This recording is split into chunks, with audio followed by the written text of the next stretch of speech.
I am getting married in January, and just found out my fiancé Mark fake name.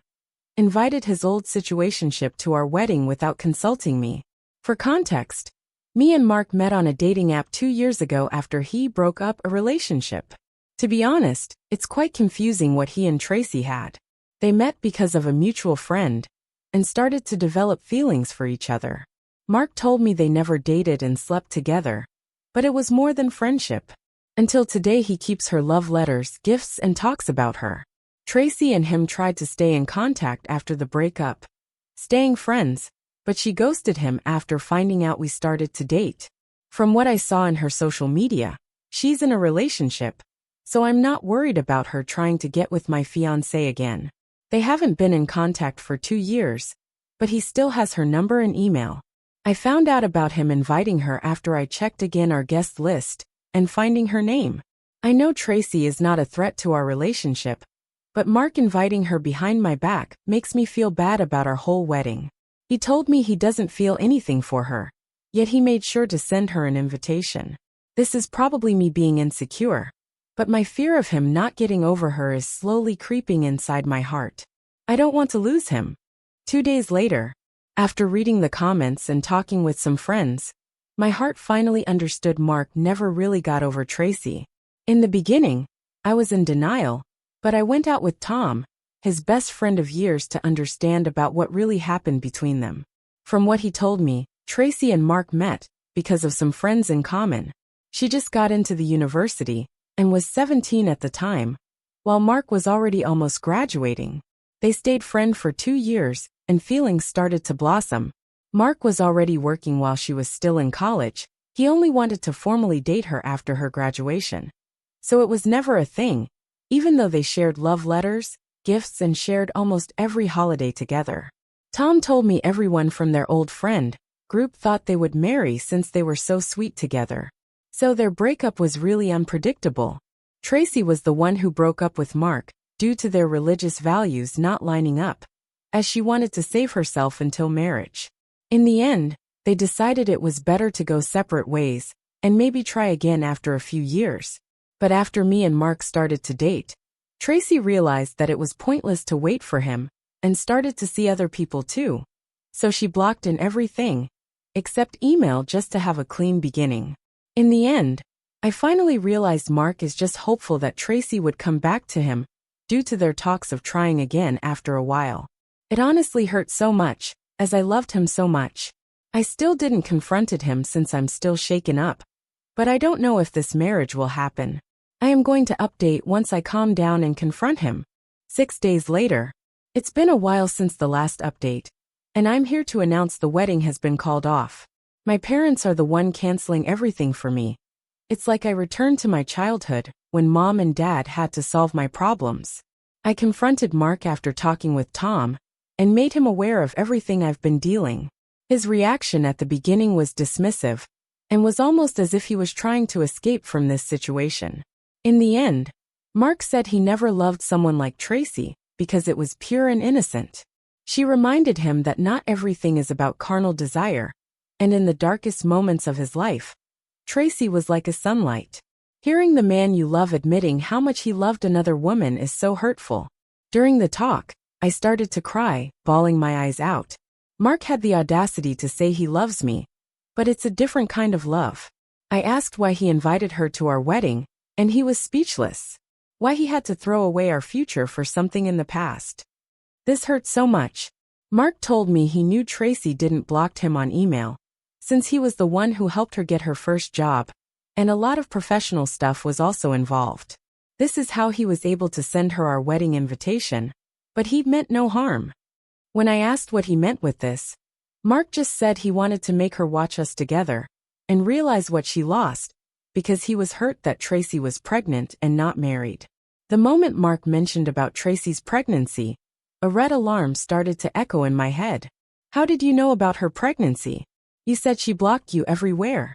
I could see panic in his eyes as he started to stutter. In the end, I made him give me his phone, and I found out more than 5 accounts to stalk Tracy. My stomach felt sick, and the urge to vomit was overwhelming. In the end, I decided to call off the engagement since he was a creep.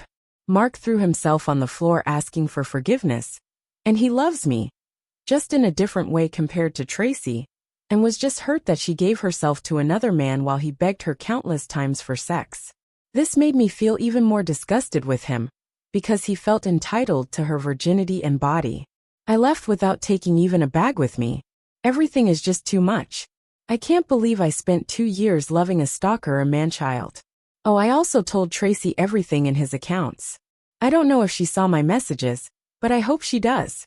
The jealousy I once felt for her transformed into pity, as no woman should go through what Mark has done.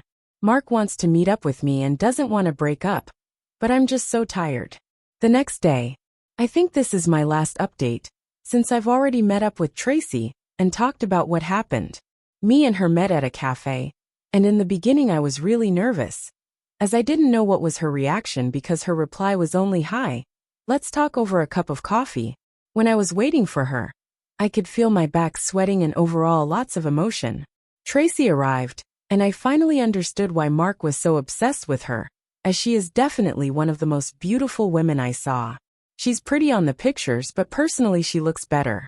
Tracy said hello to me and asked if I'm willing to go to her house to talk, since being outside for too long makes her really tired. We ordered some coffee to go, and it was super awkward. So now let's talk about what she told me. First of all, she apologized for being the reason why now I'm single, which I assured her is not her fault. Tracy said she received the invitation, but was simply not interested in participating in our wedding, as she was already in a happy relationship, and is pointless to see a person from the past. With the story Tom and Mark told me, I got curious and asked about them staying friends, as it sounded like she wanted to stay with him after the breakup, and it's the polar opposite of her behavior. Tracy was extremely uncomfortable with this question, but still explained to me why she said that. In the beginning, she was really in love with Mark, because he was her first love. She described him as a protector, someone trustworthy, handsome and kind, as he always showered her in gifts and travels. Everything was fine and sweet, but over time, Mark started to beg her for sex, so much to the point of her pretending to be sick just to avoid him. She just didn't want to sleep with him, and had some sort of blockage, like a sixth sense telling her to not do this. She was sick and tired about all of this, and used the fact that her parents are extremely religious to justify why sex was off the chart. This led to a fight, which Mark never told me, and them breaking up. But 2 weeks after, they started to talk again, as she felt in debt with him, as he helped her get a job in a prestigious company, and he spent a lot of money on her with trips, foods, and presents. One of the gifts was a Rolex for her 18th birthday, which made me mad since he never spent so much money on me.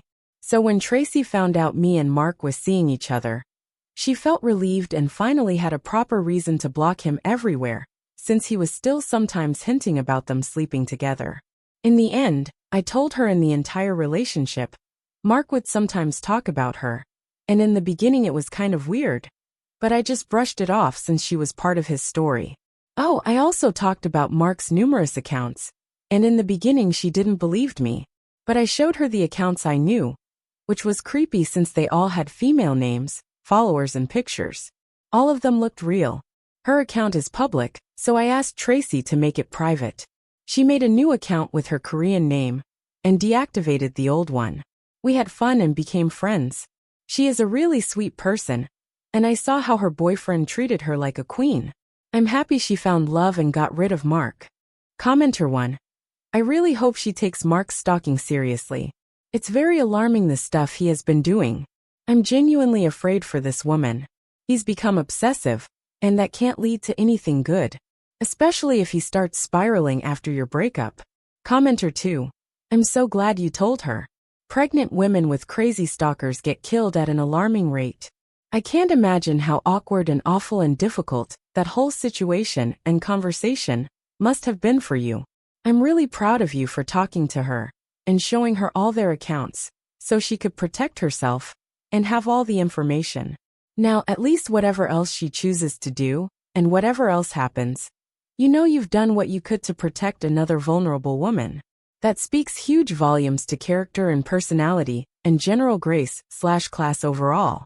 You are going to find someone amazing who truly loves you and matches that upbeat, dignified, and character-driven vibe you have to the best benefit. I just know it. I hope you post an update on 3 years madly in love and hugely successful.